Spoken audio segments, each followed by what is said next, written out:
Governor Scott is releasing his entire budget this week. We've talked about it before. Anything new coming? Yeah, the education piece is the big thing that we know about. In addition to the teacher pay raise, Governor Scott has said already that he wants legislators to spend more money on education.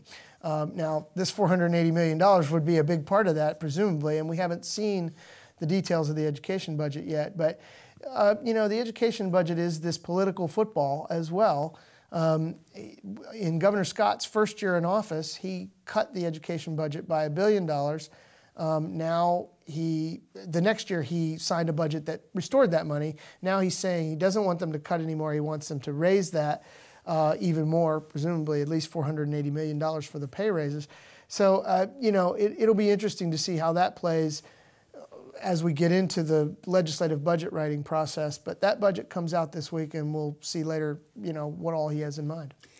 David, it's kind of interesting, to say the least, that it seems that Governor Scott now is really trying to define himself as the education governor. Yeah, you know, Governor Scott is an intriguing guy to cover because he's difficult to pin down. He's, you know, this what we just described, and you know, he's got a party that's pushed and pushed and pushed for merit pay, and then Governor Scott comes out and says, well, let's do an across-the-board pay raise. And some members of his own party are kind of like, whoa, what just happened?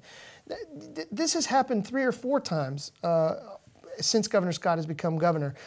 Most recently, before the teacher pay issue, Governor Scott said, you know, we've spent years trying to make it harder for people to vote early, but you know what? After this last election, I think we need more early voting. And a lot of people in his party were like, wait a minute, what just happened? And, you know, I think Governor Scott might be becoming, you know, an education governor. He might be changing into someone who openly and deeply cares about education. But I can't get a read on sort of where he is on a day-to-day basis. It makes him kind of interesting, but difficult. It does. Thank you, David.